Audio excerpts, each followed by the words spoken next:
Olá a todos! Hoje no Lunário Perpétuo recebemos o ilustre Frei Cláudio André Lotterman, um padre franciscano, mestre e doutor em filosofia pela Pontifícia Universidade Antoniana de Roma, com aprofundamento especial no pensamento de Guilherme de Ockham.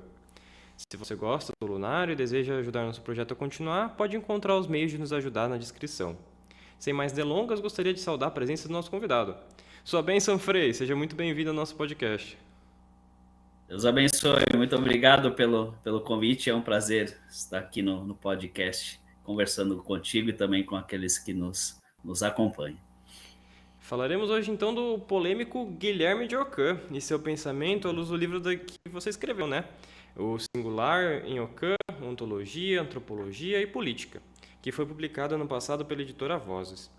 Um trabalho que, se me permite dizer, faz algo muito necessário na língua portuguesa, de reabilitar e até desmistificar muito do pensamento dessa figura que na história da nossa igreja é tão frequentemente posta de escanteio nos estudos, ou tendo até um preconceito que as pessoas criam ao redor do nome e do papel até antagônico que ele teve durante a história aí.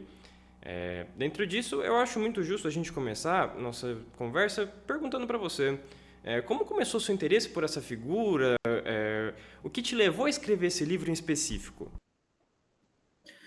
Muito interessante essa pergunta, e eu iniciei os estudos em filosofia, tempo que eu já era frei, professo temporâneo, aqui na Pontifícia Universidade Católica do Rio Grande do Sul, e ali já me deparei com Guilherme de Ockham, claro, de um modo assim bastante não digo superficial, né, mas bastante geral, né?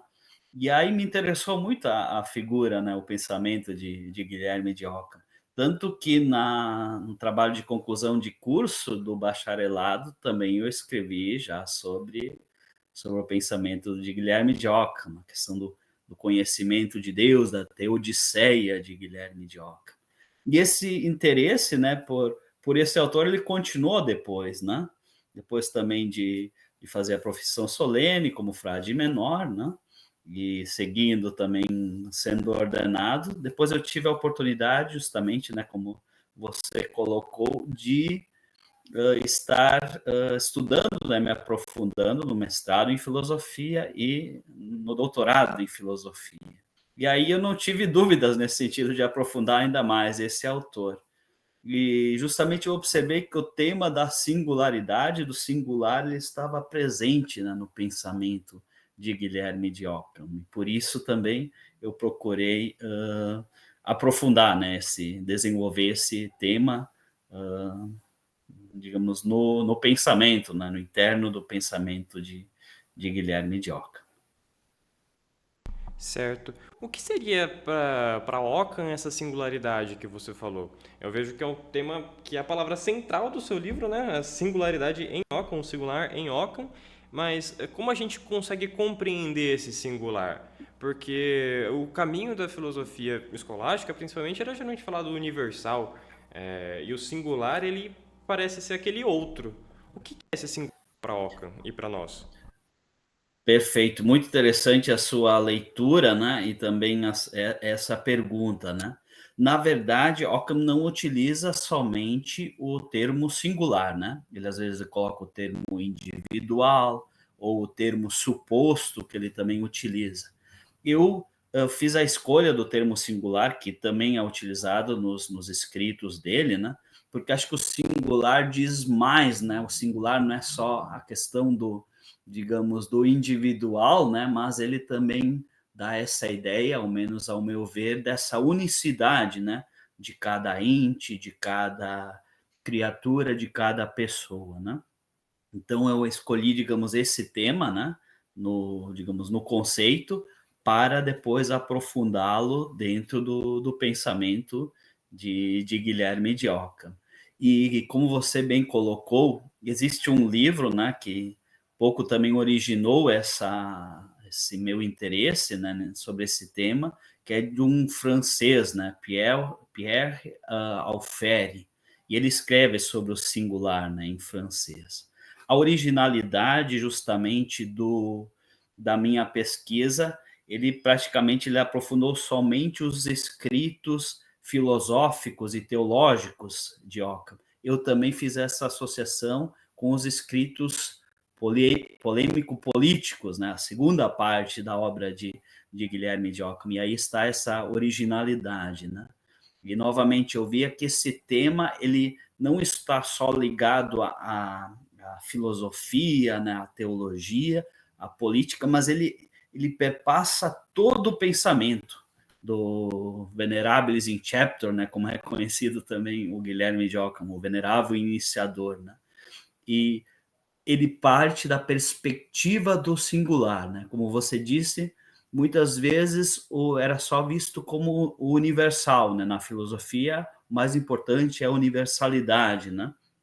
Que iniciou através de Platão, né? Platão é das ideias universais, né? Guilherme de Ockham parte de uma outra perspectiva, ele meio que inverte, né? Em vez de dizer, em vez de partir do universal, ele começa pelo singular, né? Começa pela experiência, pelo concreto, né? Ele observa que, e essa é a tese, né, que também fundamenta toda a minha pesquisa, né, que é o chamado singular ontológico, né? Ele diz que todas as coisas, todos os entes, tudo que existe fora da mente humana, ela é singular, né? Tudo que existe é singular. Certo, as coisas podem ser parecidas, né? Mas se a gente olhar, né, cada criatura, cada ente, cada pessoa, ela é única e ela é diferente uma da outra, né? Então, esse singular ontológico, que é o modo de ser de cada ente, né? Esse que também determina, assim, a sua existência. E é dali que parte Guilherme de Ockham, depois para aprofundar todas as outras, né? As outras ciências, a própria lógica, a teologia, a própria antropologia, né? E digamos que perpassa toda a obra como um pano de fundo de toda a obra de Guilherme de Ockham. Então, através desse desenvolvimento, eu via também, né, como você bem apontou, uma originalidade em Ockham. Não tem outro pensador antes dele que dá uma ênfase, uma importância tão importante para o singular que nem Guilherme de Ockham. Certo. E dentro disso, né, você mesmo colocou, tudo que está para fora da mente humana é um singular. Tudo que está para fora da mente humana que existe. Mas dentro disso, como ficam os universais? Como o Guilherme de Ockham trata o universal? Eu sei que para quem não é tão familiarizado com a filosofia medieval, pode parecer muito intuitivo essa questão de tudo que existe fora da mente humana é o que existe, né? Na minha frente tem um computador, tem um microfone, tem tantas outras coisas que são únicas. Mas para quem já está mais internalizado, às vezes que estudou São Tomás de Aquino, estudou até Duns Scott, acaba interpretando essa questão do singular ou da falta de universal como quase um absurdo, né? Como ele entende e o que ele nos ensina sobre esse universal? Também uma pergunta bem interessante, assim, né? E ao contrário do que alguns autores mesmo afirmam, alguns comentadores de Ockham, ele não destrói os universais, né? Uma coisa que alguns falavam é o destruidor dos universais, né? Tudo aquilo que foi construído, né? Pela filosofia clássica e medieval, Ockham vem e destrói, né? Eu não entendo dessa forma, e justamente a partir desse conceito dos universais a gente pode ver isso, né? Os universais, então, dessa maneira, eles não estão mais nos entes, né, fora da mente humana, mas eles estão dentro da mente humana, né? Dentro da que ele chama de alma, né? Alma intelectiva, né? E os universais, eles são fundamentais também para Ockham, né? Para o pensamento dele. E através dos universais que nós também formamos os conceitos. Através dos universais que nós somos capazes, né, de falar sobre as coisas, de desenvolver, né, os conceitos que são a base também da linguagem, da comunicação humana. Então podemos colocar assim, né, existe também um livro bem interessante sobre esse tema, que é de 1969, né, de um espanhol, Teodoro de Andrés, né? E ele justamente fala isso, que Ockham ele transfere os universais da ontologia para a linguagem, para a filosofia da linguagem, né? Os universais, para Occam, não tem mais o valor, digamos, do ser, né? Já que o ser é singular, mas eles têm um valor fundamental, uma importância fundamental na questão da construção de conceitos, né? Porque os conceitos são a base justamente da linguagem. Então, é através dos universais que nós somos capazes de falar sobre as coisas, né? Se não tivesse os universais, não seríamos capazes de estabelecer a comunicação humana, né? Que é fundamental, né? Que é uma dimensão fundamental do ser humano. E aí também uma obra importantíssima, talvez a mais estudada de Guilherme de Ockham, é a Suma Lógica, né? A Suma da Lógica. Então ali justamente ele aborda o tema dos universais, né? Falando de que modo nós podemos falar sobre as coisas, estabelecendo as regras, né? Da elaboração dos conceitos, tudo isso. Então, novamente, né, os universais em Occam, eles são importantes, não é que ele destrói os universais, mas ele passa para um outro âmbito, né, para uma outra dimensão, que é a dimensão da linguagem humana.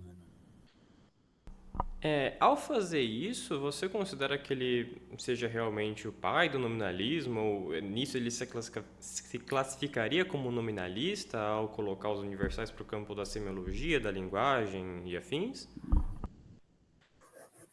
Pergunta muito importante essa, né? E existe um debate, mesmo entre os chamados, né, ocamianos, ou melhor, ocamistas, né? Alguns consideram, né, falam que ele é um nominalista, né? Outros dizem que ele não é um nominalista. Eu coloco assim, né, a minha opinião, né, é que depende muito do que se entende por nominalismo. Se o nominalismo é, digamos, é semelhante àquele, né, do chamado flatus votis, ou seja, né, que a gente pode trocar os nomes, mudar os nomes conforme a gente quer, né, e que os nomes não têm importância, aí acredito que Occam não seja o nominalista.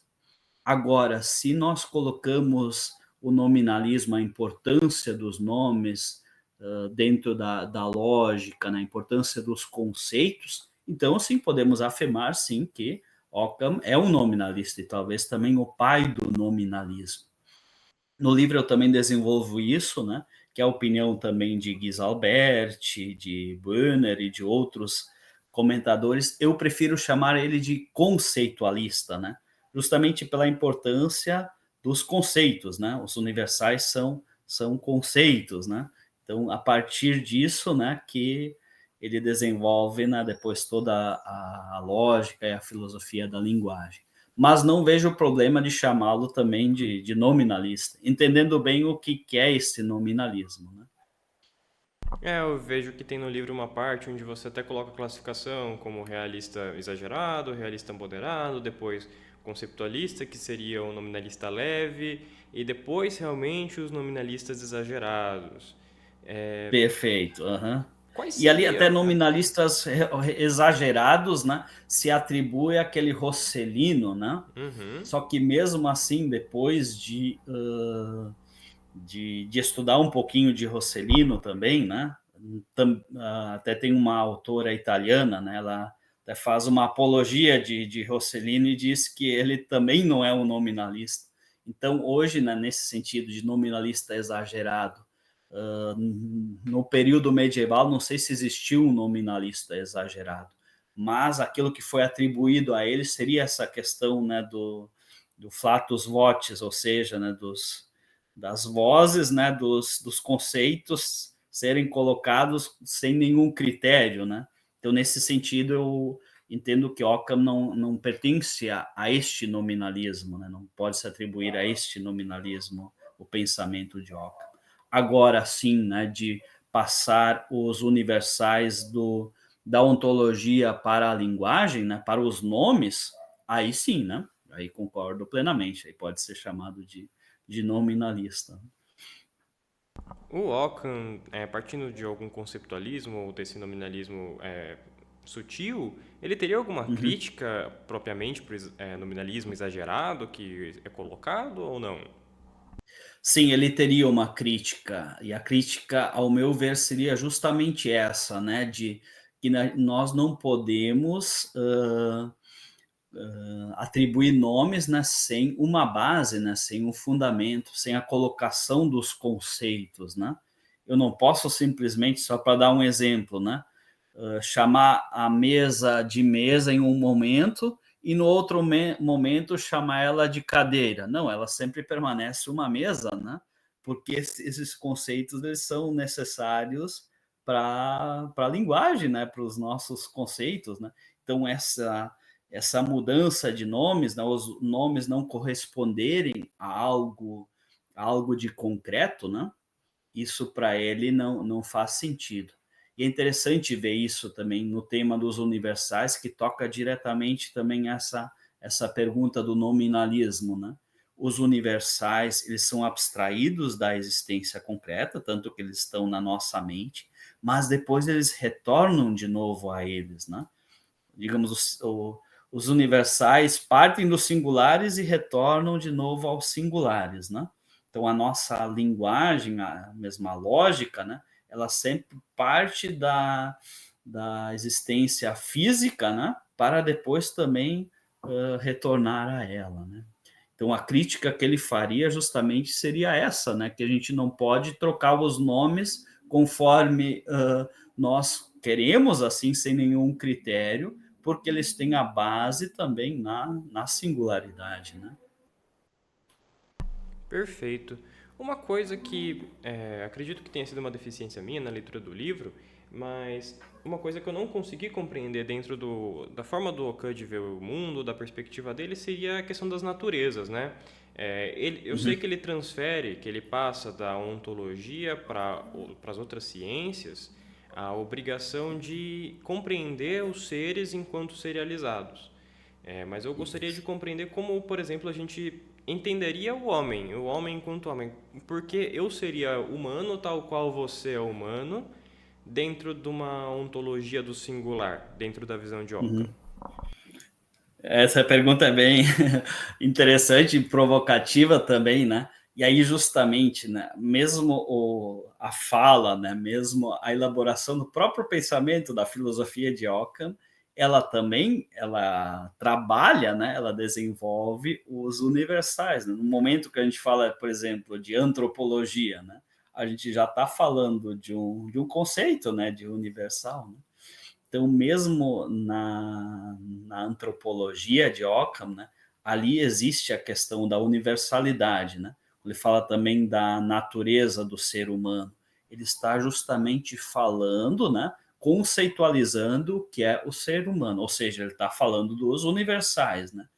O que eu acho interessante, e justamente no livro eu procurei também abordar, que no desenvolvimento do conceito de ser humano, né, que ele atribui, né, muita coisa também quando ele conceitualiza ser humano, né, tanto a Ricardo de São Vítor como a Boécio, né, questão da própria substância, né, a ideia de substância que entra também, né, ele justamente ele fala da natureza, né? Também de um aspecto, digamos, universal, né? Estável, poderíamos colocar assim, mas ele também tem essa atenção à particularidade, né?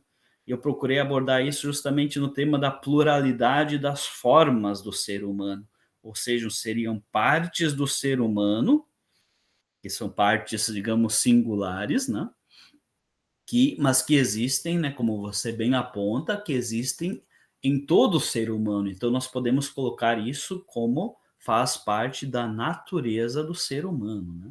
Então essa justamente através da abstração, né, não é do conhecimento intuitivo, que seria aquele direto, né, mas o conhecimento abstrativo, eu sou capaz de ver a natureza das coisas, né, o conceito que também entra, né, que faz parte de cada ser humano, né. Só que novamente quando eu, aplico isso, digamos, na realidade concreta, eu vejo que cada um é diferente, né. Existem essas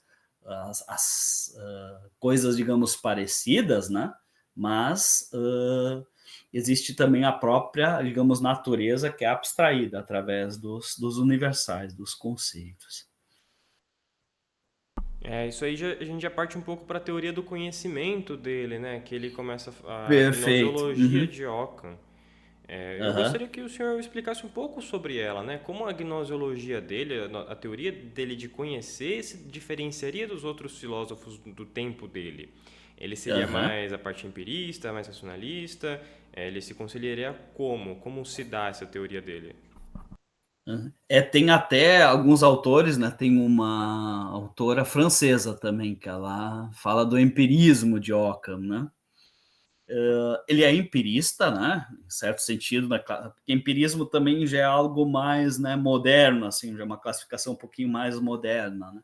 Mas no sentido, sim, que o conhecimento inicial, né, para Ockham, ele sempre parte da experiência, né, da experiência dos seres concretos, né, dos seres individuais existentes, né? Só que ele não fica só no empirismo, digamos assim, né? Esse processo mental, né, o processo da alma, né, o intelectual, como queremos chamar, também para Ockham é fundamental, né? Então, ele, em certo sentido, é empirista, mas não podemos também dizer que ele não é racionalista, né? E porque, de novo, né, a questão da razão, da lógica, para ele tem uma importância fundamental, né? Para voltar de novo à realidade, né?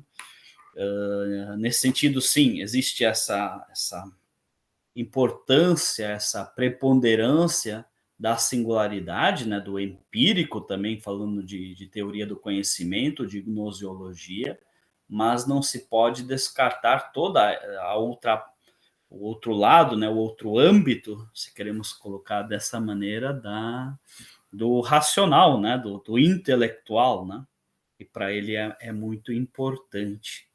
E alguns atribuem a Ockham também o desenvolvimento das próprias ciências, né, da física moderna. E acredito que ele tenha dado também essa importância, no sentido, né, dessa atenção ao físico, né, ao empírico. Sem dúvida nenhuma, né, isso prevalece. Mas reforçando, né, que também existe toda a questão ali da lógica, né, que depois é muito estudada, né, pelos próprios sucessores, né, de Ockham, pelos seus discípulos e tal, pela corrente occamista, que continua os estudos da lógica, né? Hoje Ockham é muito conhecido pelo desenvolvimento da lógica, né, do pensamento lógico. Justamente uma coisa que eu vejo até nos críticos de Ockham é o elogio muito patente à capacidade lógica que esse filósofo teve, a maestria dele nessa lógica, e até vira até algum ponto de crítica, né, no cuidado para não se exagerar no estudo da lógica, etc., para Exato. não se tornar tal qual Ockham. Uhum. É, eu vejo que Interessante. seria justamente o contrário às vezes, porque nesse estudo ele toma muito cuidado de delimitar o objeto propriamente dito da lógica, de não confundir ele com o objeto real. É, e aí a gente já volta um pouco para a gnoseologia, né? Ele vê o objeto da lógica não como o ente existente, né, o ente do mundo, mas o objeto propriamente do conhecimento, né? É, Sim. então, ele partiria do singular, do que está no mundo, para depois fazer o universal nesse sentido? Fez sentido? Perfeito. Exatamente. Ele parte do conhecimento justamente o intuitivo, né, que aprende o singular, né, que aprende o singular em sua, digamos, em sua existência, né. Claro, esse já é um tipo de conhecimento, né, já é mental, né, em conformidade com o objeto concreto. E a partir desse conhecimento do singular, que vem o conhecimento a partir do conhecimento intuitivo vem o conhecimento abstrativo, né? E é nesse conhecimento abstrativo, né, que eu desenvolvo os universais, né, os conceitos, que até seriam de segundo tipo, né, de abstração, né? O primeiro seria o conhecimento ainda confuso, né, dos universais, né? E o segundo tipo, né, o conhecimento justamente dos conceitos, né? Esse conhecimento universal, né? Que já, talvez daria para colocar assim, seria já um conhecimento, né? Organizado, né? Dos universais, né? Mas eu não tenho os universais, né? Os conceitos diretamente a partir do conhecimento intuitivo. Ele não é direto, ele vai ser, é um processo mental, né? Que faz com que eu tenha o conhecimento universal, né? Isso ele pega bastante também de Duns Scotus, né? Certo que Duns Scotus, como também Tomás de Aquino, né? Eles colocam algo digamos, da própria natureza das coisas, né? Existe, por isso chamado também de realismo, né? Existe algo de universal na natureza das coisas. E Occam exclui isso, né? Isso tudo é um processo intelectivo, é um processo, poderíamos colocar também mental, né? Essa questão do conhecimento, né?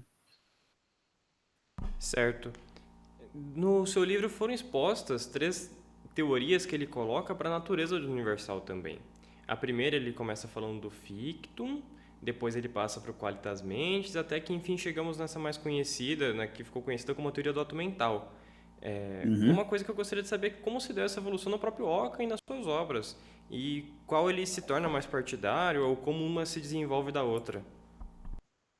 Muito, muito interessante, né, essa pergunta, né? E até tem um autor também, né, que foi meu orientador do TCC e ele aborda o tema dos universais em Abelardo, em Boécio, Abelardo e Occam, né? E justamente existe, né, na própria evolução do pensamento, né, principalmente na primeira parte de sua obra, né, na obra dos escritos filosóficos e teológicos. Primeiro ele inicia justamente com a questão do fictum, né? Depois da uma qualidade mental, né? Depois a própria teoria do ato mental, seria a teoria do ato do conhecer, né? E no fim ele coloca isso, né? Qualquer uma das três pode ser, né? Ele sugere justamente a teoria do ato mental, ou seja, o próprio ato do conhecimento, né? Que seria o universal, digamos assim, né? A impressão que dá, né? Eu acho que essa teoria é válida e é uma teoria que pode ser defendida, mas a impressão que dá, e por isso, de novo, né, voltamos ao tema da singularidade. Occam não está tão preocupado em definir o que é o universal, né? Ele está mais preocupado em desenvolver a ideia da singularidade do existente, né? Sempre também nesse desenvolvimento do universal, né? E aí ele critica outros autores, né? Principalmente mais da linha de Platão, né? Dizendo justamente que não é essa ideia, né? Mas a ideia principal que deve ser é que o concreto, né? O fora da mente humana, aquilo que existe fora da mente humana é individual, né? É particular, né? Essa é a ideia central. Não que não tenha validade a universal, né, como conceito, né, justamente conforme falamos, né, mas a definição de universal para ele não é o mais importante. Ele coloca, pode ser escolhida uma das três. Occam escolheria a teoria do ato mental, né, a teoria do ato de conhecer, né, mas se alguém quiser uma das outras teorias também é válida, diz assim. Mas o que ele defende, que para ele precisa ficar claro, assim, né, também para o leitor, né, é que o universal não existe nas coisas, mas somente na nossa mente, no intelecto humano. Essa é uma atitude que eu vejo muito consistente durante o livro todo, da maneira que Ockham trata os assuntos. Ele deixa muito enfatizado esse singular. E lendo mais à frente, dá para perceber que esses motivos são até teológicos. Eu vejo que ele coloca as outras ciências como servas realmente da teologia que ele pretende construir. Um momento que deixa isso muito claro para mim é numa seção do livro sobre argumentos contra a materialidade do universal, né? Eu me recordo que Aham. um deles ele quis dizer que caso existissem os universais antes das coisas, isso tornaria a Aham. criação impossível, porque os Uhum. indivíduos não teriam vindo ex nihilo, né? Não teriam vindo do nada. Isso. Aham. Quais outras Perfeito. opiniões teológicas o Ockham também se vale desse singular para se fundamentar? Muito bem apontada, né, essa sua esse seu, parecer, também a própria pergunta, né. Sem dúvida existe essa questão da criação, né, que próprio Santo Agostinho, né, em ambiente, digamos, patrístico, teológico, depois de toda a teologia medieval, né, ela é central a questão da criação, né.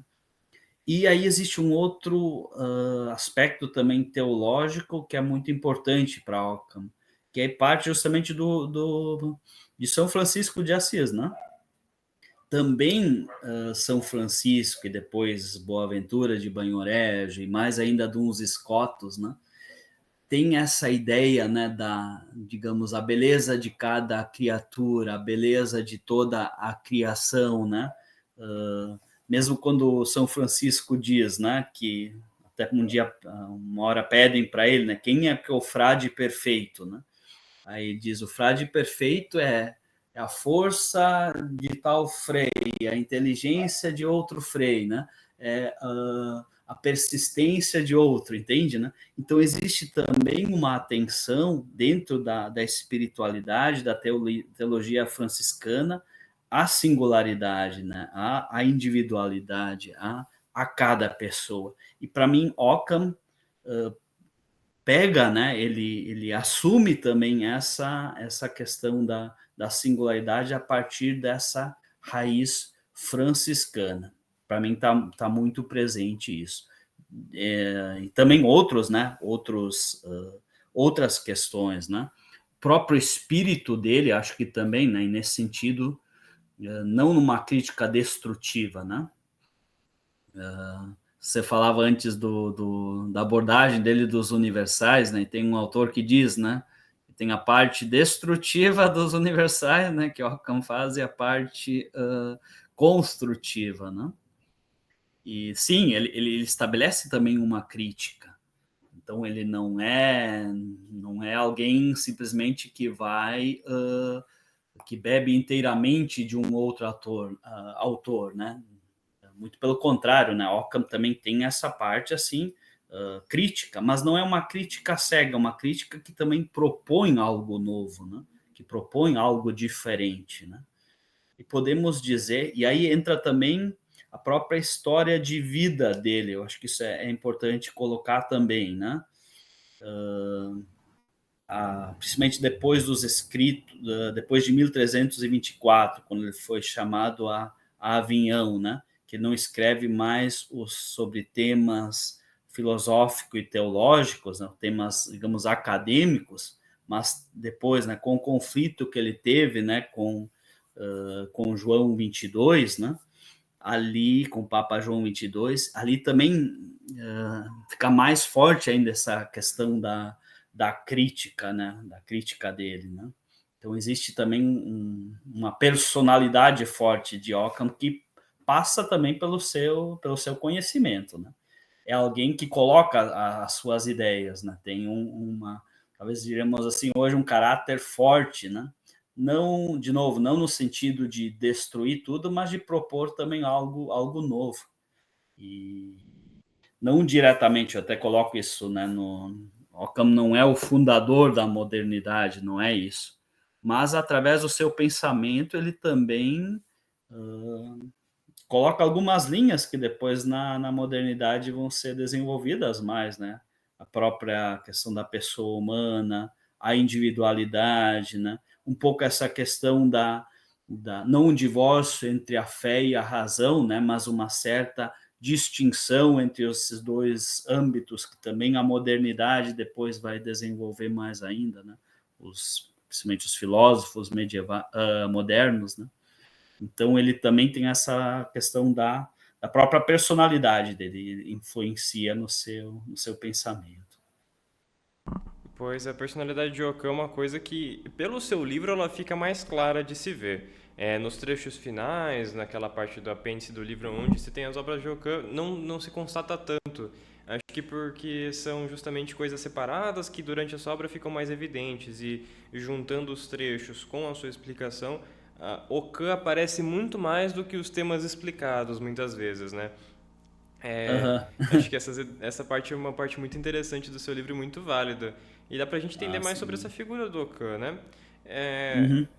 em sua vida pessoal, religiosa, ele pode se dizer que é um exemplo a ser seguido? Como ele era como pessoa, até como possivelmente santo, enxergar a santidade de Ockham, a vida mística dele?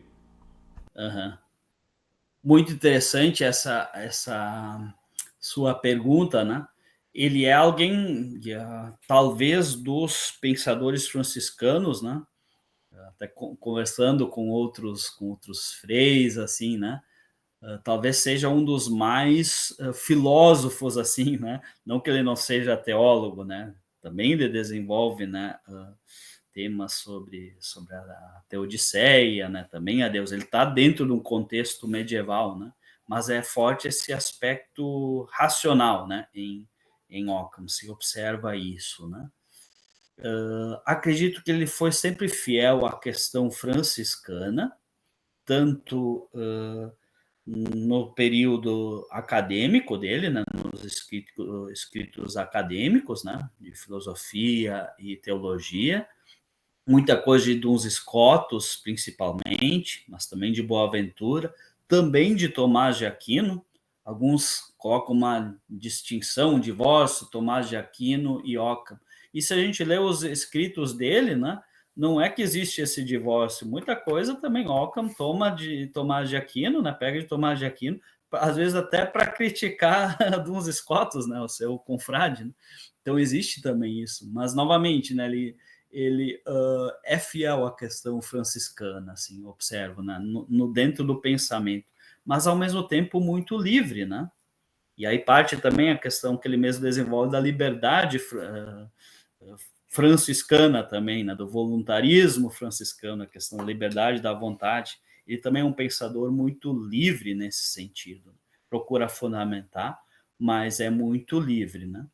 Depois, novamente, desse conflito com o Papa João 22, né? E eu procuro também deixar claro no livro, ele não é contra o papado e contra a igreja, né? Muito pelo contrário, né? Ele sempre procurou ser fiel à igreja. Só que aí, como ele se associa a Miguel de Cesena, que era então o ministro-geral da ordem, ele defende também a causa da pobreza franciscana. Em síntese, os frades, né, e Miguel de Cesena como ministro-geral, diziam que eles poderiam fazer uso das coisas sem serem proprietários delas, né? Já o Papa, né, então o Papa João 22 disse que isso não é possível.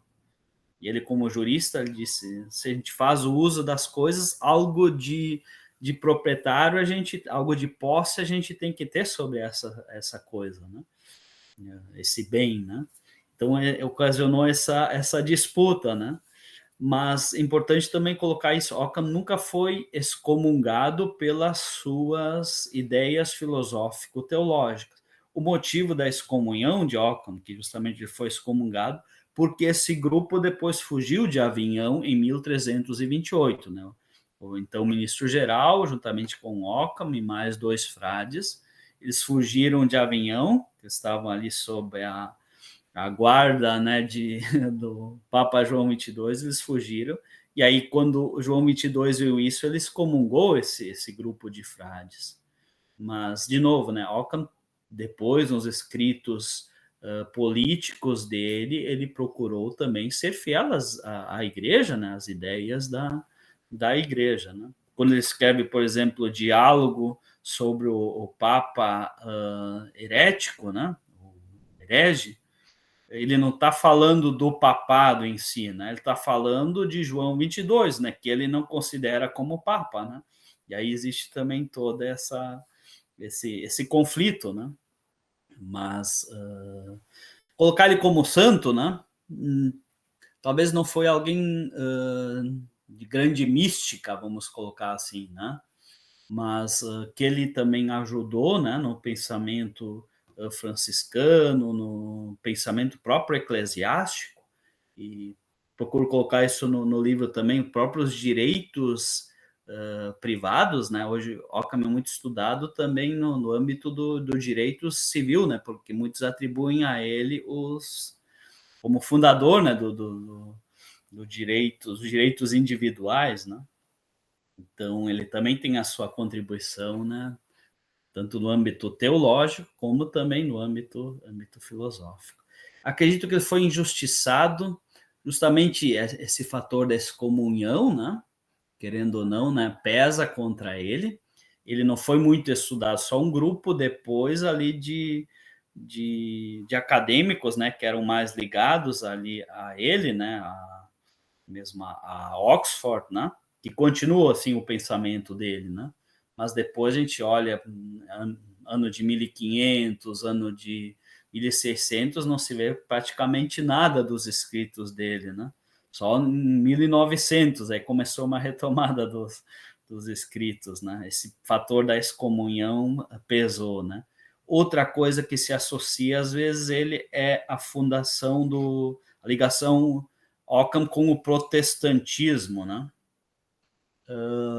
Eu acho que essa ligação direta não pode ser feita, né? Que Lutero, talvez Martinho Lutero, tenha pego, né, algumas ideias de Occam, acredito que sim, né? Mas não é que Occam, agora Guilherme de Occam, foi o fundador do movimento protestante. Acho que essa atribuição assim não pode ser colocada para ele. Né? Então existem alguns prejuízos assim, né? Que no livro eu procuro justamente não ter esses prejuízos, não colocando ele como santo, procurando fazer uma apologia, né? Mas de procurar realmente ver o que ele quis dizer, né? Interpretar também os seus escritos. Acho que você consegue fazer isso muito bem e também essa própria proposta da obra do Occam, né? Tratar a realidade pelo que ela se apresenta, da maneira mais simples das coisas. Uma coisa que eu achei Aham. curiosa é o fato do Occam, no seu tempo, ser um sedevacantista, né? Rejeitar o Papa como Papa e os sedevacantistas de hoje rejeitarem Occam por ele ser Occam como ele é. É um pouco engraçado a ironia Ah, da história. verdade. É assim. Uma coisa que você levantou foi a questão da teoria franciscana da pobreza evangélica, que o Ockham defendia, né? Eu queria saber qual a Aham. relação dela e o desenvolvimento das teses sobre o direito subjetivo da propriedade privada na obra política dele. Aham. Justamente, né, como tinha a questão do usos, chamado de usos pauper, né, ou a- digamos, a questão da pobreza evangélica, né, os franciscanos, eles atribuíam, eles diziam que eles podem viver, né, somente fazendo uso das coisas, mas não tendo, de novo, não tendo posse sobre elas, não sendo os proprietários dessas coisas. Na verdade, isso tem muito a ver também como Occam entendia, né? Mesmo a questão do pecado original, né? Segundo Occam, existem 3 tempos da humanidade, né? O primeiro tempo era quando todas as coisas estavam em comum, antes do pecado original, né? Antes da chamada queda, né? Aí todas as coisas, elas eram comuns, né? E não existia nenhum conflito, se vivia bem, né? Hoje colocaríamos no paraíso, né? Só que aí o que aconteceu, né? Entrou o pecado original, né? Entrou o pecado no mundo, né? E os medievais ainda têm forte essa ideia de pecado original, né? E o que aconteceu ali? As questões ainda no primeiro tempo, depois do pecado original, as coisas ainda eram comuns, ainda eram coletivas. Só que logo depois começaram os conflitos, né? Um querendo pegar a posse do outro, né? Começaram esses conflitos e tal. E aí o que se estipulou, né? A propriedade privada, né? Então, ali, num terceiro momento da humanidade, deu início à propriedade privada. Occam diz que a propriedade privada não é boa nem ruim.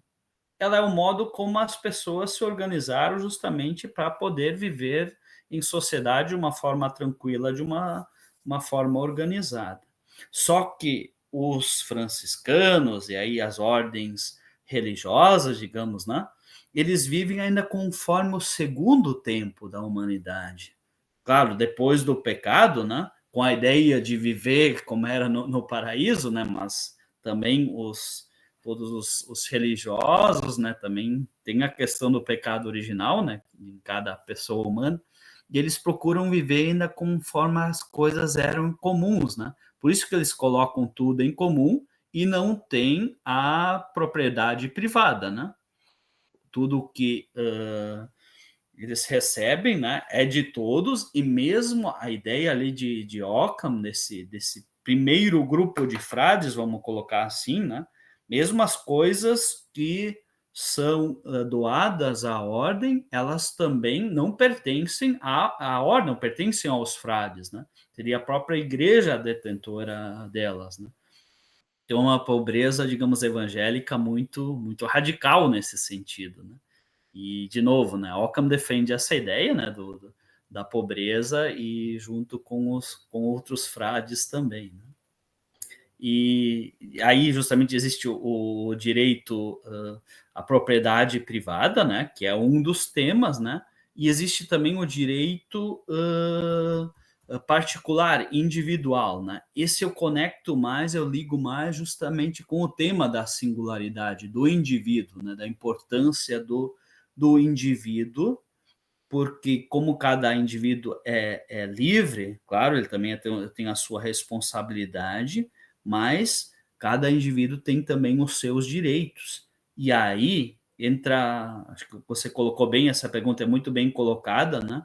Porque o Papa ele não pode usurpar dos direitos dos cristãos, né? Ele não pode colocar mais cargas sobre os cristãos, nem todos os fiéis católicos, né? E nem o imperador, né? O governador, né? Alguém que está no governo, impor, né? A carga e usurpar dos bens dos cidadãos, né? Então existe esse direito fundamental de cada pessoa humana da liberdade, né? Da dignidade. E o poder para Ockham, eu acho que isso é muito interessante também, né? O poder para Ockham é, no fim das contas, um serviço. A autoridade ela está aí para garantir a liberdade de cada pessoa humana. Liberdade entendida, né, não como libertinagem, né, mas que cada pessoa possa se autodeterminar, possa se realizar. E quem garante isso é justamente a autoridade, tanto eclesiástica quanto civil.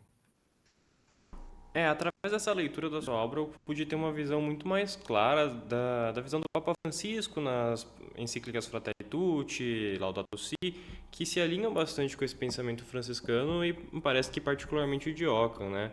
Essa questão da autoridade como serviço também me era muito clara em Yves Congar. Ele coloca isso bastante, acho que no Igreja Pobre e Servidora, não me recordo se esse é o nome do Ah, livro, olha só, interessante. é Aham, bastante relacionado com isso, pelo que eu pude observar e pelo que me fez sentido a leitura, né? aham. Mas como você colocou da questão do singular, juntamente o direito, eu queria perguntar também de que forma o singular se reflete no pensamento político de Ockham e como isso se conecta na defesa da liberdade, porque a liberdade é uma coisa é, que você coloca bastante ênfase, até Ockham coloca bastante ênfase, que a liberdade humana parece ser uma característica até maior do que a própria racionalidade como definidora do homem. Como isso se dá? Uhum. Muito bem. Justamente, né? E aí também está o desafio, foi o desafio também no momento da escrita do livro, né? Porque os escritos políticos de Ockham ainda não são muito estudados, né? Tem ainda pouca coisa traduzida, né, em português e nas línguas modernas, né? Recentemente terminou a edição crítica da obra política de Ockham, mas existe muita coisa interessante ali, né? E a pergunta que eu me fiz foi justamente essa: se Ockham desenvolve o tema da singularidade nos escritos filosóficos, nos escritos teológicos, por que não? Será que esse tema não está presente nos escritos políticos? E com grande surpresa eu deparei sim que eles estão presentes, né? E Até acho que a parte um pouco que sintetiza isso é quando ele aponta, né, que contra a ideia de João 22, né, que dizia que falava de ordem, falava de igreja, daí ele diz assim, mas quem é a ordem, né? A ordem são os freis, né? São todos os frades, né? Quem é a igreja? A igreja são todos os fiéis, né? Todos os católicos, no caso, né? Então existe essa atenção ao particular, né? E também o tema da liberdade, né? Certo? Como você colocou liberdade aqui, é entendido também liberdade da vontade, e Ockham também dá uma importância, na verdade tem a mesma importância, a questão da razão, né? Ali ele chama de reta razão, ou às vezes também de prudência, na ética, a liberdade da vontade, né? E também as circunstâncias. Essa tríade que forma a chamada norma moral subjetiva, né? Então, existe uma norma moral em cada pessoa, isso cada pessoa tem, né? E que através disso ela é capaz também digamos assim, de construir um juízo ético e também de se autodeterminar, né? A norma, essa norma é subjetiva, desculpa, e daí a norma objetiva é a norma dada por Deus, né, que seriam os mandamentos de Deus, sobretudo do amor, né, em Jesus Cristo. Então, Ockham coloca muita fé nisso, digamos, muita confiança nessa norma moral subjetiva. E por isso também que cada ser humano, ele percebe que cada ser humano é capaz de se autodeterminar, né? Existe tanto nos escritos filosóficos como nos escritos políticos, né? Essa ideia de tirar tudo que é externo que possa determinar o ser humano, né? Mesma ideia de fim último. Ockham diz que nós somos capazes de recusar o fim último, nós somos capazes de recusar até a felicidade. Isso não determina a gente, né? O que determina é que cada um coloca como seu próprio fim, né? O que cada um escolhe, né? E acho que só para terminar, assim, para sintetizar, acho que é interessante que Ockham coloca também a liberdade, sem deixar de lado a racionalidade, né? Mas a liberdade ela vai até o depois da nossa morte, né? O post-mortem, porque ele diz mesmo na visão beatífica, mesmo na visão que eu tenho direta de Deus, intuitiva de Deus, o ser humano ainda é capaz de escolher, né? Antes da decisão, digamos, definitiva, que essa seria a decisão definitiva, né? Pode escolher entre Deus e outra coisa, né? Porque a liberdade ela vai até as últimas consequências, podemos colocar assim. Então, sim, Ockham é um defensor, sim, da liberdade da vontade, mas não é tirado esse aspecto da reta razão, da prudência, né? Que também está inerente ao ser humano, né? Faz parte digamos, da natureza do ser humano, né? Vem também do direito natural, tudo isso, né? Que faz parte do ser humano, que é capaz também da pessoa humana julgar, né? Isso é bom e aquilo não é bom, né? É a reta razão que faz isso. Perfeito. Essa parte de autodeterminação de Ockham, que ele coloca a liberdade, me lembra até alguns pontos existencialistas de alguns filósofos até bem mais para frente dele, né? Já para Verdade. Uhum. notar o primor, como Ockham estava à frente do seu tempo nesses detalhes. Mas uma coisa que, dessa parte específica sobre a liberdade, a vontade, que me fica como dúvida, é como se vê a ética dentro de Ockham, como se vê o certo e errado, essa dinâmica sem a natureza das coisas. Porque em outras filosofias, em outras ontologias, a gente considera o certo em relação à natureza das coisas. Então, nosso reto agir é o agir mais conforme a nossa natureza, né? O bem seria o bem conformado à nossa natureza. Então, o cego Uhum. porque cegueira seria ruim, porque nós somos Uhum. capazes de enxergar por natureza. Tal qual não Uhum. seria ruim ter a pedra ser cega, porque a pedra não, por natureza, não deve enxergar. Uhum. Como se dá o bem, o certo e o correto dentro da obra de Ockham, partindo da ideia do singular? Muito interessante essa pergunta, né? E na visão de Guilherme de Ockham, essa questão da reta razão, do intelecto, ela está ligada com Deus, digamos, né? Deus colocou em cada ser humano essa capacidade da reta razão. Aí ele poderia dizer, mas se alguém não acredita em Deus, ela mesma assim ela está presente, né?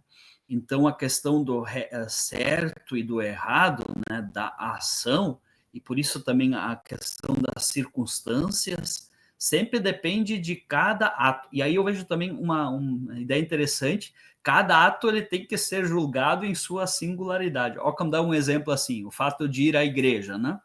O fato de, vamos colocar assim, de participar de uma missa, né? Ele diz alguém pode ir à igreja, participar de uma missa porque é mandado, ou porque vai simplesmente por tradição, né? E o outro vai à missa porque realmente tem fé, né? E quer também cultivar a sua fé, a sua oração, né? Então, nesse sentido também é importante ver a intenção, né? Até tem o professor William, né, da Universidade Federal de Pelotas, ele justamente coloca a tese de Ockham da ética um voluntarismo intencionalista, né, o valor da intenção, né? Às vezes não é fácil de observar isso, né? Mas é a intenção que vai determinar também com que objetivos a pessoa faz uma determinada ação, né? Mas ela é muito mais, ela é interna, né? É do coração, da mente de cada um, do que externa, né? Então, é a partir desses princípios, é a partir da ética, digamos, que cada um forma, né? Em ligação, né? Por isso que para ele também é importante a moral objetiva, né? O mandamento de Deus, que livremente alguém acolhe, mas se alguém acolhe, ele tem justamente a base para agir, né? Dentro do mandamento do amor, né? Mas ela é interna, né? A partir desses princípios da liberdade, né? Da liberdade da vontade, da reta razão, que está no nosso intelecto, né? Que é ligada com Deus, e as circunstâncias, porque em um momento fazer algo pode ser bom, né? Em outro momento fazer a mesma coisa talvez seja ruim, né? Então também existe essa particularidade em cada ação, né? Em cada ato. Perfeito. Um pouco dessa parte da ética me lembrou da própria constituição humana que Ockham coloca e você retrata bem no seu livro. Até uma coisa curiosa que eu não imaginei que ia encontrar é essa proposta de Ockham de haverem duas almas no ser humano, né? A alma sensitiva e a intelectual. O que Uhum. seria a explicação propriamente para esse conflito, por assim dizer, entre carne e espírito, né? Que o próprio São Paulo coloca. O bem que quero fazer não é o bem que faço, é o mal que faço, etc. Uhum. Como que isso se dá? Como que a constituição humana aparece em Ockham e como que ele lida com essa questão das duas almas em relação ao próprio ensinamento cristão, ao próprio ensinamento da igreja? Uhum. E, interessante, né? E ele tem uma questão que é justamente a partir da fé, né? E da decisão mesmo da igreja, né? Se eu não me engano, agora não sei certo o ano, né? A igreja se pronunciou que a alma intelectiva é a forma do corpo, né? E nesse sentido também é a alma intelectiva que continua depois da nossa morte, né? Porque o corpo, né? O corpo desaparece, né? Mesma questão digamos, da sensação, né? Que nos faz ser iguais aos outros, às outras criaturas, aos animais, né? Mas o intelecto é aquilo que difere a gente das outras criaturas, e é isso também ela que depois vai permanecer, né? E Ockham tem que lidar com isso, né? Porque ele não pode escrever, né? Ele de novo, né, essa fidelidade também à igreja, que ele procura manter nos seus escritos, principalmente filosóficos e teológicos, mas ao mesmo tempo ele diz, olha, existe sem dúvida a alma intelectiva, mas também existe a alma sensitiva e existe a forma do corpo. E cada uma dessas partes tem a sua importância, né? Certo? Por exemplo, a forma do corpo, né? Com todos os seres existentes, né? Corpóreos, nós, né? Mantemos isso, né? É igual aos outros seres. A mesma coisa a alma sensitiva, né? Com os animais, né? Principalmente. E a alma intelectiva, assim, é própria do ser humano, né? Mas a gente não pode querer dizer que a pessoa humana é somente intelecto, né? Sem as outras coisas, não seria possível, né? De termos o intelecto, a forma do corpo e a alma sensitiva, ao menos nesse, como se diz, in viatore, né? Com pessoas, né? Com peregrinos neste mundo, elas são necessárias e são importantes, né? Talvez ligando com aquilo que falamos antes, né? Também tem ali o dado empírico, né? Platão, nesse caso, já diria, né, que o mais importante justamente são as ideias, não o intelecto, né? Ockham também diz, olha, as outras questões também são importantes. Mesmo a alma intelectiva sendo a forma do corpo, mesmo entendendo ela depois como continuidade, né, depois da nossa morte, né? Mas essas duas outras almas, podemos colocar assim, ou as outras duas formas são essenciais também na nossa existência aqui, né? Como peregrinos. Ótimo. Isso já constitui bastante da antropologia que Ockham pretende colocar e você traz de maneira bem original no seu livro. Como você disse, é muito pouco trazido por outros autores falar da visão que Ockham tem sobre o homem enquanto homem. E eu vejo que é interessante, novamente voltando àquela questão teológica de Ockham, como ele retorna esses assuntos e a maneira com que ele vê isso volta-se a Cristo, volta-se a maneira com que ele enxerga Deus. Então, até na questão que ele coloca o problema de homem e humanidade, a diferença entre esses dois termos. Ele faz essa diferenciação justamente porque homem é acessível para homem como filho de Deus. E humanidade não se pode dizer que todo homem é uma humanidade, porque um homem não é. Um homem Yes. é filho de Deus, seria filho de Deus justamente. Gostaria de perguntar o que faz a antropologia de Ockham se destacar com uma antropologia verdadeiramente cristã, além disso, né? Sim. Muito interessante, sim. E aí você justamente coloca isso, e também é dentro dessa perspectiva medieval, né? A ligação da pessoa humana, né? Não existia a antropologia como uma disciplina estudada como uma ciência, né? Que a modernidade depois faz essa separação da antropologia e da teologia. No pensamento medieval, elas são muito ligadas, né?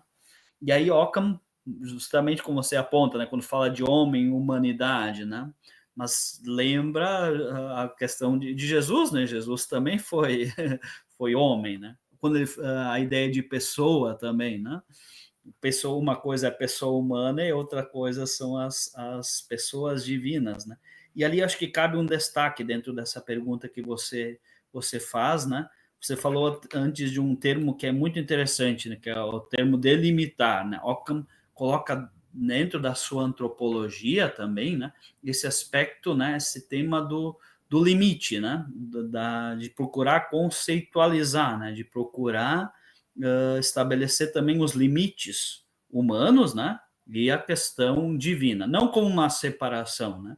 De novo, né? Alguns acusam Ockham de um divórcio entre fé e razão, não é isso. Mas ele procura delimitar esses âmbitos, né? E, e eu acho que uma outra contribuição é, de novo, essa atenção a partir da lógica também, né, do pensamento lógico, mas essa atenção à singularidade, né? Quando ele fala, por exemplo, de substância, quando ele fala de suposto, né? Principalmente o termo suposto. suposto é igual em Occam como singular, né? Singular, suposto e individual são sinônimos, né? Então ele dá essa atenção, né? Quando fala homem é o suposto intelectual, e dá essa atenção também à singularidade de cada homem, né? Homem entendido aqui como homem e mulher, né? De cada pessoa humana. E acentua também, né, de novo, sem excluir a dimensão sensitiva e corpórea, mas ele acentua também a dimensão intelectual, que é o que diferencia, né, os seres humanos dos outros seres, né? Ele fala, pessoa é uma substância de natureza racional, né? Então ele dá essa ênfase também à razão, né? É um suposto intelectual, falando de homem, né? Então ele também sinaliza, né? Ele sublinha esse tema da racionalidade. Né? Certo. Quando você disse que pessoa é uma substância de natureza racional, isso se aplicaria somente ao homem? Como ele diferencia a pessoa humana da pessoa propriamente divina? Muito interessante. E são assuntos assim, né, temas bem assim, mesmo para abordagens em Occam, né, bem que são descritos diferentes, né? Mas resumindo, assim, quando ele fala de pessoa, né? Ele diz que a pessoa humana ela é uma substância individual, né? E aí ele diz a pessoa divina, né? Ela não é individual no sentido que como as pessoas divinas, né? Elas estão em íntima ligação, né? Elas estão relacionadas uma à outra, né? Então ela não é a pessoa divina, ela não é isolada, ela não é fechada, né? Mas sempre tem essa dimensão relacional, estão em íntima relação, né? Diferente da pessoa humana, né? Que é uma substância individual, né? De natureza racional. Então esse aspecto individual ele é próprio da pessoa humana. Já da pessoa divina é o tema da relacionalidade, né? Então a relacionalidade, né, estão em íntima relação. E tem um artigo que eu também coloco no livro que alguém escreveu assim que eu achei interessante, né? Acho que é Ângelo Pellegrini, se eu não me engano é o nome do autor, e ele coloca justamente esse tema da relacionalidade do divino, né, das pessoas divinas, que a pessoa humana é chamada a essa relacionalidade. Ela é individual, sim, mas não como fechado, né? Mas é um individual que se relaciona. E aí eu acho que é interessante também, mesmo eu abordo também na questão os temas políticos, né? Quando Ockham fala de individual, ele não fala de um individualismo, de um fechamento, né? Mas de uma abertura também desse individual aos outros. Alguns autores até sublinharam, né, que Ockham, ou colocaram assim, que Ockham foi o fundador do individualismo moderno, né? Eu não compactuo com essa ideia, né? Ockham, sim, dá um valor à individualidade, né? De novo, à singularidade, mas essas pessoas singulares, únicas, elas estão todas em relação, né?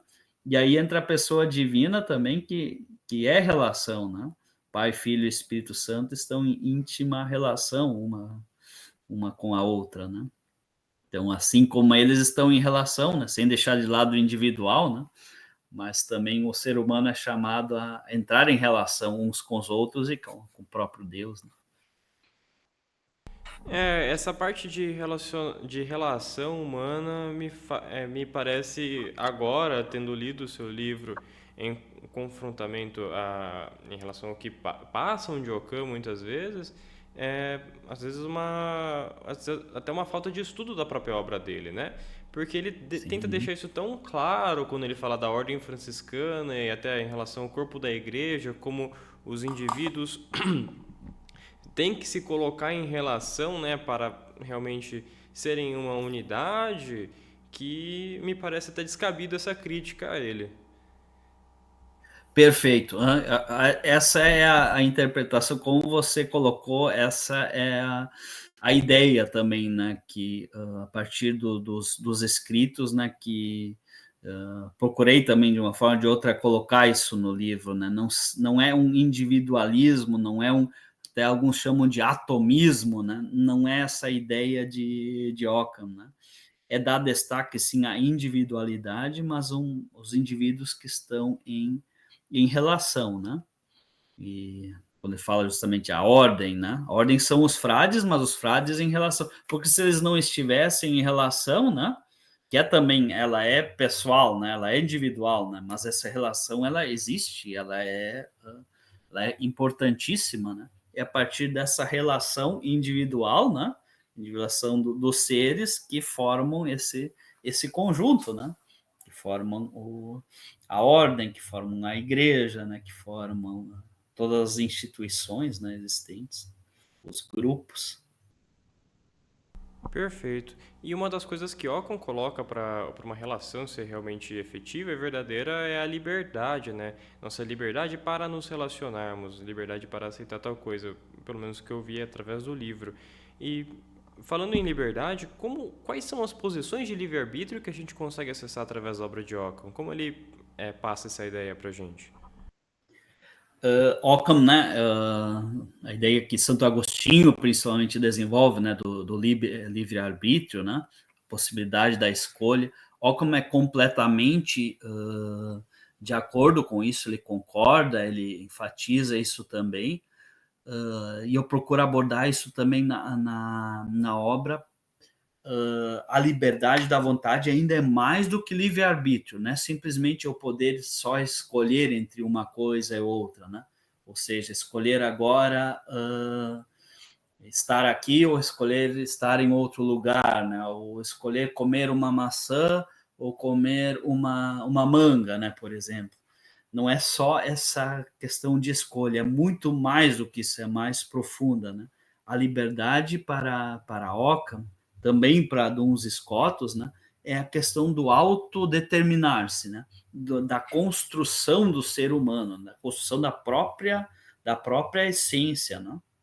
E por isso, né, alguém até poderia perguntar, mas tu está falando de liberdade, de singularidade, por que, né, mesmo a questão da antropologia, por que a questão da liberdade? Mas a liberdade no pensamento ocamiano ela é fundamental, ela também faz parte da essência do ser humano, né? Então ela é importantíssima, e Ockham é um defensor assim da liberdade, na liberdade da vontade. Ele até coloca outros termos também de liberdade, né? Mas o central na obra de Ockham é a vontade livre, né? A vontade e liberdade, elas têm um aspecto, digamos, diferentes, mas elas, nesse sentido de vontade livre, de liberdade da vontade, elas são uma única coisa.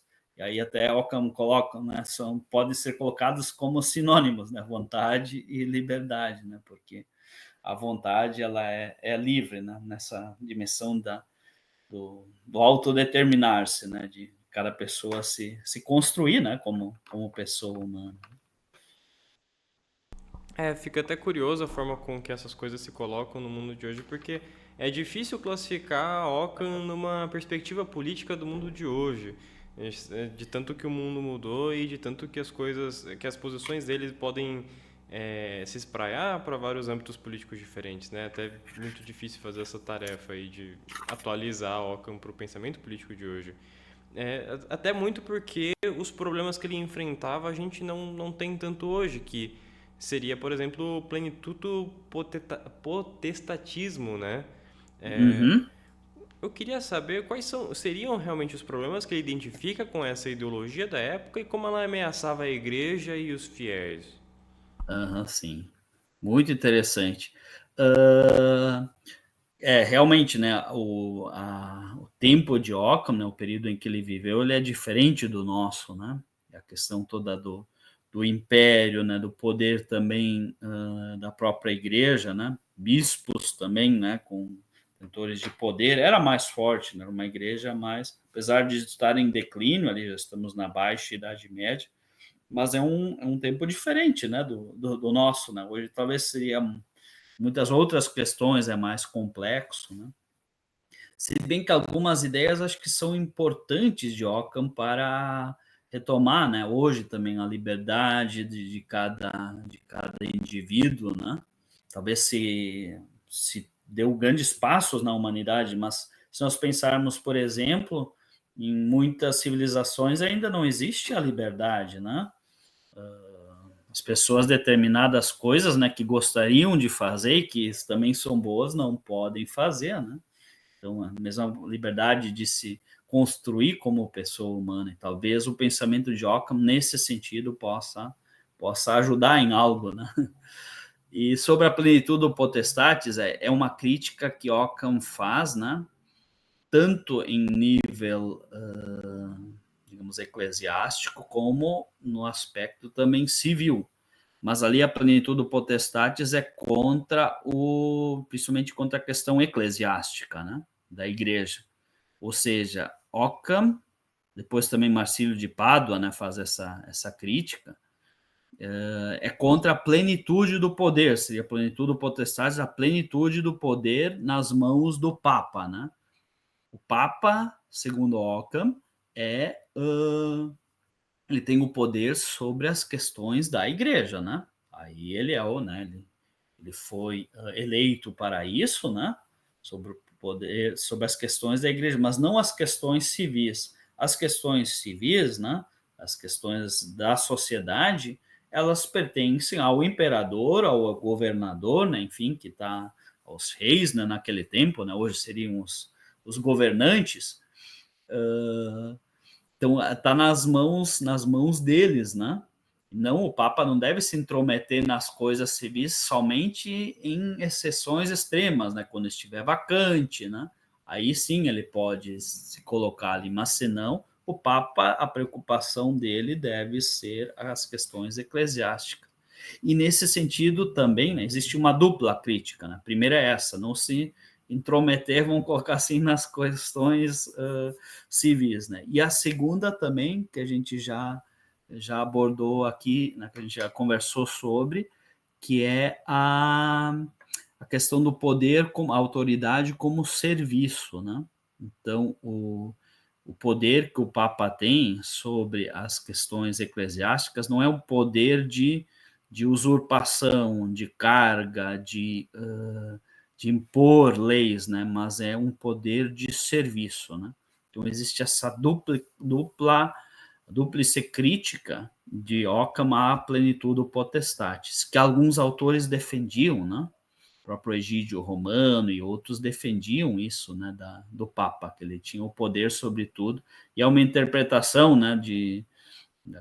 Das palavras de Jesus a Pedro, né? Tudo que ligares à terra será ligado no céu, né? Tudo que desligares será desligado no céu.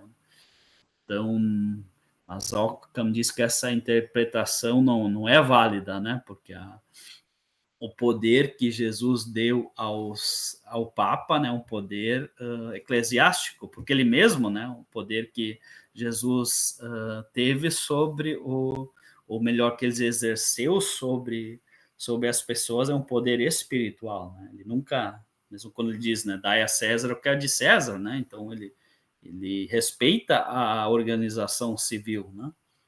Jesus e assim, consequentemente, o Papa, né, deve respeitar também a organização civil.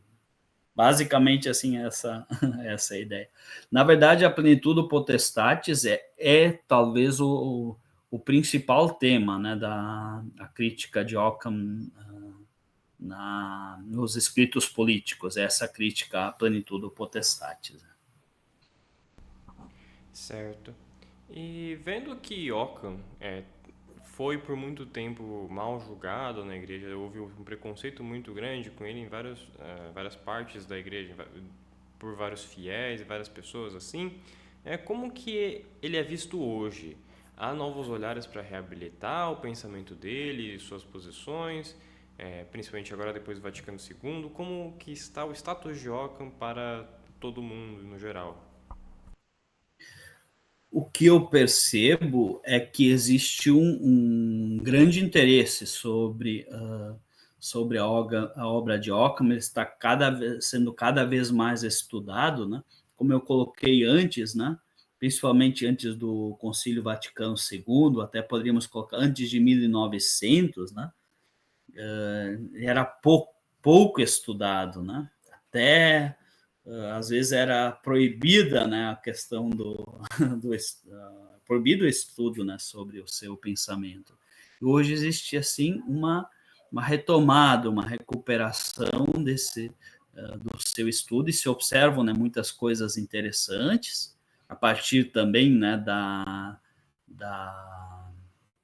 digamos, da obra crítica, né, da edição crítica, melhor, tanto da obra filosófica, como da obra teológica, como também da obra política. Então, isso permite também um estudo maior, né, desses textos, né, e entrar assim nas fontes, como você dizia, né, de ver os próprios escritos dele, né, tanto em latim como também nas traduções, né, que sem dúvida são importantes e são válidas também.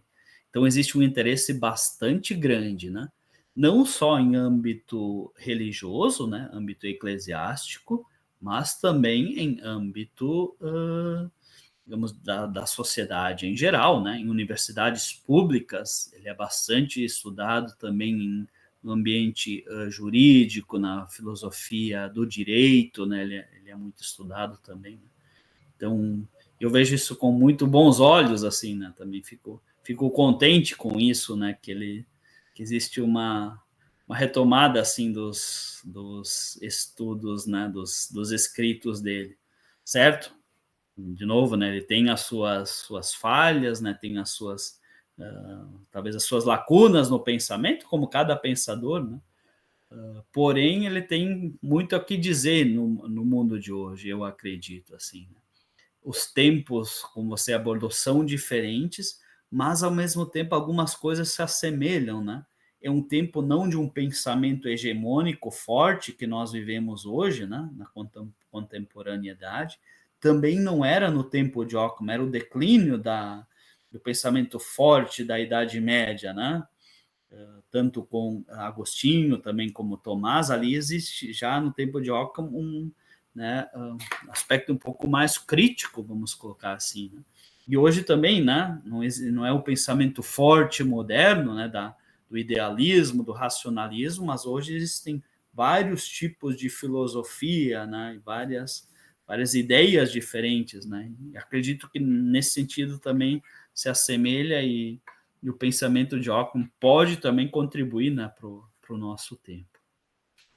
Certo, como você colocou, e sendo uma pessoa já estudada, familiarizada e que há muito tempo vem acompanhando o pensamento de Ockham, quais são as críticas mais justas a serem feitas a ele? O que há de criticar e onde ele realmente falha, ao seu ver?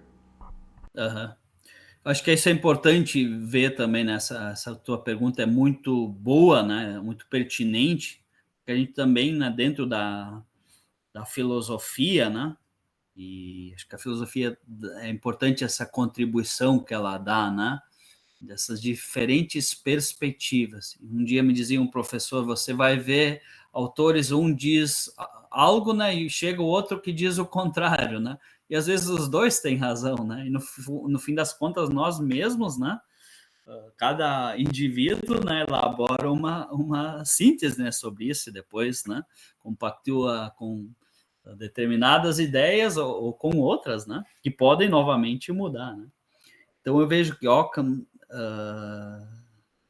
muita coisa, assim, eu acredito que ele tenha contribuído, né, para a sociedade do seu tempo, né, para a igreja, principalmente essa questão da individualidade, da singularidade. Talvez uma lacuna, né, que existe é justamente essa, talvez um radicalismo, né, do aspecto da singularidade, né, mesmo na dimensão gnoseológica, tirar toda a universalidade das coisas, né, a universidade nas coisas, né? Colocar somente na mente, fragiliza um pouco o argumento, né? Mas enfim, é a ideia dele, né? Que acaba sendo interessante, que depois também acaba continuando, né? Mas eu não sei até que ponto isso realmente, né? De fato, ela pode ser sustentada essa ideia, né? É uma pena, e aí não é culpa de Ockham que ele não possa ter desenvolvido mais o pensamento dele, né? Filosófico-teológico. Os escritos políticos eles têm um caráter muito diferente, né? Ele pega muita coisa do direito civil, né? Da Sagrada Escritura também, né? Não desenvolve os argumentos como nos escritos acadêmicos, né? Antes de 1324. Então ali existe uma lacuna assim também do seu pensamento, né? Desenvolver determinados temas ele não consegue desenvolver assim, né? Devido a esse conflito, né? E essa fuga depois, né? Para Munique, né? Onde ele se estabelece, né? Até o fim da vida. Né? Então ali eu também vejo que existe uma lacuna, né? Em determinados temas, né? Certo. Agora partindo para as perguntas finais, né? Já estamos aqui há quase 1h30, bastante coisa, um livro bem denso para se abordar. Para quem terminou seu livro já e quer continuar estudando o pensamento de Guilherme de Ockham e também até as questões pertinentes das controvérsias universais, etc., por onde você recomenda seguir esse estudo? Quais livros você recomenda nesse âmbito aí? Ótimo, sim. Como você colocou, né, sobre o tema da singularidade, né? Acredito sim, né, que os escritos aí não é sozinho que a gente faz isso, né? O livro, né, que escrevi, né, sobre que o título é O Singular em Ockham, ele é interessante nesse sentido, né? Tem um livro que eu citei também, né, que é de 1989, né, Guilherme de Ockham, O Singular, né, que é em francês, que também trata sobre esse tema, né, só uma parte disso, né, mas também é interessante. E para conhecer, assim, o pensamento de Guilherme de Ockham, né, de um modo geral, tem aquele livro do Alessandro Ghisalberti, ele é de acho que 1996, mas ele dá uma introdução interessante para todo o pensamento de Ockham.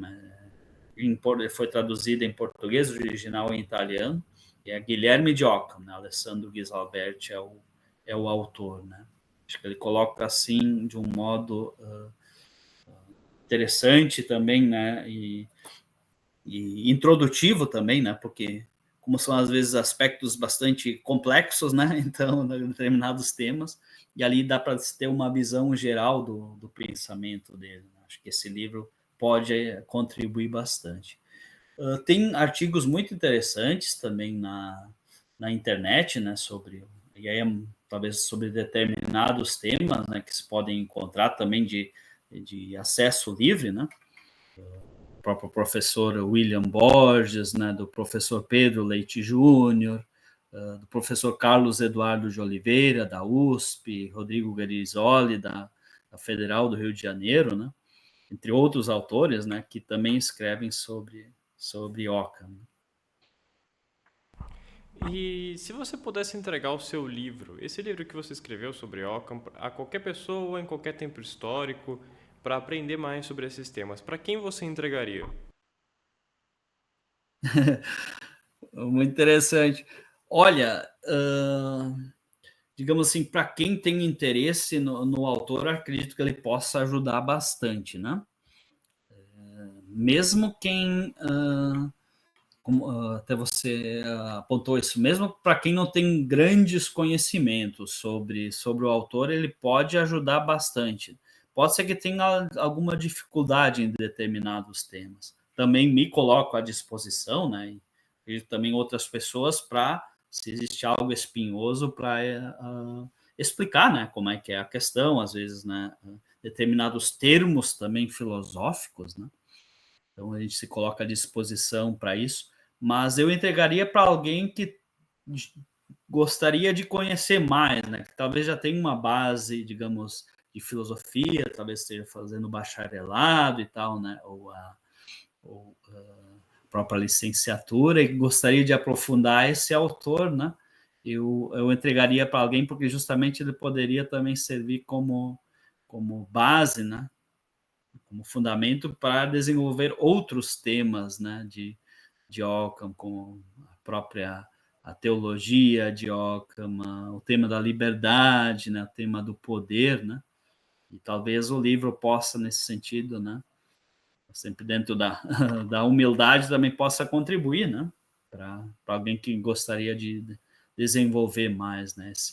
Esses temas em Ockham e, por que não, em toda a filosofia medieval. No que você anda trabalhando atualmente? Eu atualmente estou dando aula, estou lecionando em uma faculdade de teologia, né? Então é tema da moral também, que entra um pouco na questão de Ockham, mas é mais uma moral teológica, na Escola Superior de Espiritualidade e Teologia Franciscana, STF, aqui de Porto Alegre. E dou aula também na pós-graduação da Universidade de São Francisco, que é de Bragança Paulista, e essa pós-graduação é EAD. E ali eu abordo os pensadores franciscanos, né? É o nome da disciplina Pensamento Franciscano. Principalmente Boaventura, Scotus e o próprio Ockham. Então, né, nesse sentido, a questão, digamos, da docência seria isso. Estou escrevendo também ainda artigos, principalmente sobre Ockham, também sobre filosofia medieval, entre outros trabalhos, né, que o próprio ministério ordenado, né, e como frade a gente também, né, também exerce. Certo, muito bom. Tem alguma coisa que você gostaria de adicionar, seja sobre o seu livro, ou o próprio Ockham no geral, algum pensamento final? Olha, eu gostaria de agradecer, né? Agradecer primeiramente o seu contato, o seu interesse também, né? E as suas questões, as suas perguntas muito interessantes, né? Muito válidas, né? Muito pertinentes, assim, né? Parabéns. E agradecer a oportunidade de poder falar um pouco sobre o os meus estudos, sobre as minhas pesquisas, que foram principalmente no tempo do doutorado, lá no Antoniano, então o livro também é fruto disso, né? E gostaria de agradecer essa oportunidade, é sempre uma alegria, né? E também fico à disposição, se alguém gostaria de ter um conselho, sobre o livro, né? Uma orientação sobre algum tema de Guilherme de Ockham e da filosofia medieval, principalmente, ou de toda a filosofia, eu sempre fico à disposição. Até a gente pode deixar depois o contato, o e-mail, né? E fico à disposição. Será uma alegria também poder ajudar, né? Se possível.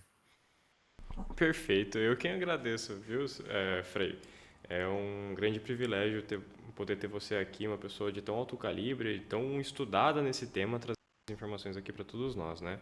E claro, depois posso deixar seu e-mail na descrição para aqueles que estiverem interessados aí em entrar em contato com você e tá tirando dúvidas e expandindo esse conhecimento, viu? Então acredito que seja isso por hoje. Agradeço bastante a você, agradeço bastante a quem ouviu. E todas as informações, juntamente seu livro, estarão na descrição para quem estiver interessado, tá certo? Então, muito obrigado. Joia, muito obrigado, gratidão.